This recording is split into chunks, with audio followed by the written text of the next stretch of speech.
let's talk about 1947. Let's go to Saketh over here. So it's Saketh, ఎక్కడది? this area. So it's Saketh. SAILKOT.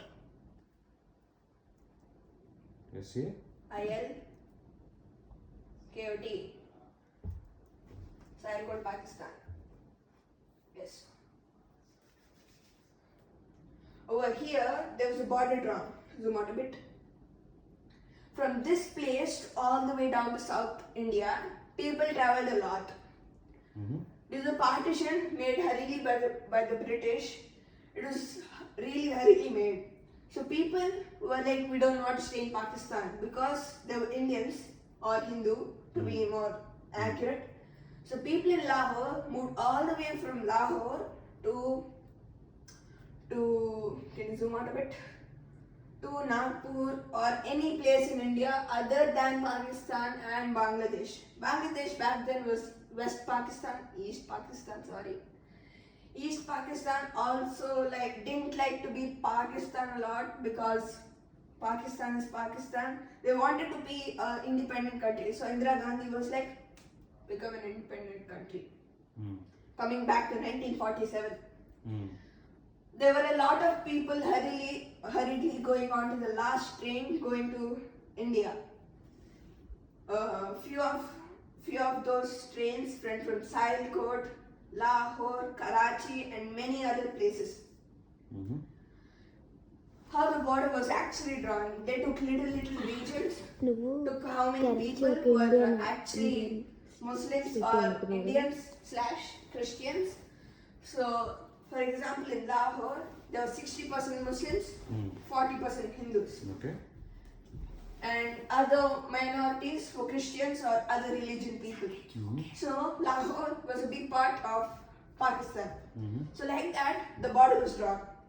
Rajasthan, Gujarat or our beloved, zoom in a bit, Jaisalmer couldn't be in India if the people who were there, people there were Muslim. Yeah, let's talk about Bhuj. Bhuj over here. Bhuj had an airstrike zone, which Pakistan attacked a lot.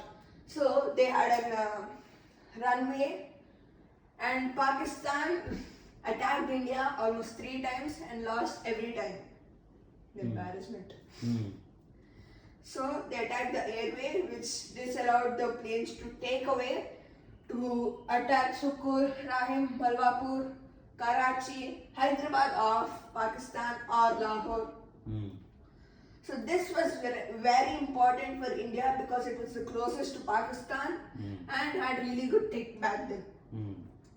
To bring planes from Odisha, Kolkata or Bangalore was really hard because it consumed a lot of fuel, energy and people. People had to rest for a really long time to fly jet engine for 4,000 kilometers. So Bhuj was destroyed. So people over there bought in native people from Rajkot, Morbi, Jamnagar and Dwarka to help build the runway again. So every time they built the runway, Pakistan came over and destroyed Bhuj.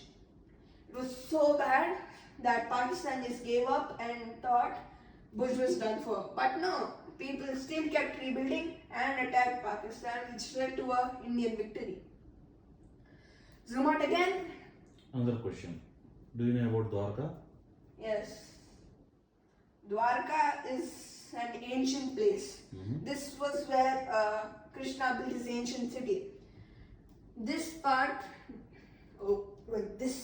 entirely used to be land, or more than that. Due to the sudden rise in water and global warming, this part was consumed, and most of Dwarka over here was also consumed. The ancient ruins you can still find underwater. So this part, there's elevation. Can you see? This part lower, this part higher. Because this was all land back then. This was higher elevation, lower elevation and even deeper now. This part, there were ruins, very architecturally built. Krishna was actually an architecture, philosopher, teacher, engineer, warrior and everything. What not? What not? Kartikeya too, definitely not promotion. Hmm. So this places you can actually see here little bits of water. Mm-hmm. The Gulf of Kutch, basically land back then was submerged. Mm-hmm. A lot of people died during the submerging of Dwarka, and now this is a holy place visited by Hindus all over the world. Mm-hmm. Do you Yeah. know about Porbandar? No, Gandhi's native place. nice. Zoom out again. You Again. Yeah. Before that, British Raj, 1947. Let's go back. Myanmar, Burma, like this part from here. Exclude Cambodia, Vietnam, Laos, and Thailand. Myanmar, Burma, which is Burma, Bhutan, Nepal, Bangladesh, Pakistan,